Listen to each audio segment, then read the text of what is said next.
तुम्हारा खामोश होकर बैठना ही तुम्हारी असली ताकत है। लोगों को ना बोलकर अपनी ताकत का अंदाजा बताना पड़ता है, लेकिन तुम्हारी एक खासियत है कि जब तुम बहुत चुप हो जाते हो, जब तुम बहुत शांत हो जाते हो, तो ये समझ लो कि लोगों को शक होने लग जाता है कि तुम्हारे अंदर कुछ ऐसा चल रहा है जो बहुत ही ज्यादा खतरनाक साबित हो सकता है। इसलिए मैं तुमसे कहता हूं बार बार कि तुम्हारी खामोशी बहुत बड़ा हलचल पैदा कर सकती है, और करती भी है। लोग तुम्हारी खामोशी से डरते हैं, तुम्हारे बोलने से नहीं डरते। और इसलिए जिस चीज से लोगों में फर्क पड़ता है, जिस चीज से लोगों के अंदर सोचने की शक्ति जागृत होती है, उसी ताकत को आजमा कर रखो और उसी ताकत को बनाकर रखो। तुम्हारी खामोशी तुम्हारी बहुत बड़ी ताकत है, और इसलिए इसको बर्बाद मत जाने देना। जब तुम्हें लगता है कि तुम्हें जहां पर बोलना चाहिए, गुस्सा करना चाहिए, वहां पर कुछ भी करने की जरूरत नहीं है। वहां पर सिर्फ खामोश हो जाओ, फिर देख तो कि क्या होता है।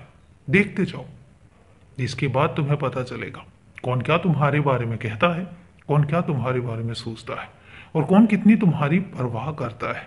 ये सब बातें तुम धीरे धीरे महसूस भी करोगे, और धीरे धीरे तुम्हें ये भी पता लगेगा कि लोग कैसे कैसे रंग बदलते हैं। तुम्हें क्या लगता है कि मैं अनजान हूं, या मुझे कुछ नहीं पता? नहीं, मुझे सब कुछ पता है और मैं सब कुछ जानता भी हूं। लेकिन फर्क सिर्फ इतना है कि मैं बोलता नहीं हूं, मैं खामोश होकर सिर्फ देखता हूं, और उसके बाद जो कर्म करते हैं उसके हिसाब से मैं उनको परिणाम देता हूं। तुमसे एक बात कहता हूं कि आजकल तुम अपने काम को लेकर इतना ज्यादा शांत क्यों हो गए हो? क्यों ऐसा हो गया है कि तुम्हें अपने काम को सही तरीके से करने में मजा नहीं आ रहा है? हो सकता है तुम्हें शायद उसका परिणाम उस तरीके से नहीं मिल रहा है, और इसीलिए तुम खामोश से हो गए हो। लेकिन मैं तुमसे कहता हूं, फिर नए तरीके से शुरुआत करो। तुम्हारी तरक्की, तुम्हारी जीत, सब कुछ यहीं पर ही है, इसी में है। बस अपनी मेहनत को जाया मत जाने दो। मेहनत लगातार रखो, क्योंकि तुम्हारी मेहनत से ही तुम्हें उसका परिणाम मिलेगा। तुम्हारी मेहनत से ही तुम्हें तुम्हारी मंजिल मिलेगी।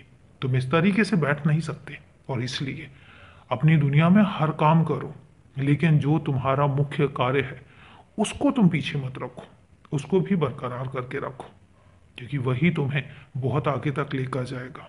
मेरी बात को तुम समझ रहे होगे, और इसलिए अब अपने मुख्य काम को नजरअंदाज कभी मत करना, क्योंकि मैं हूं ना तुम्हारे साथ।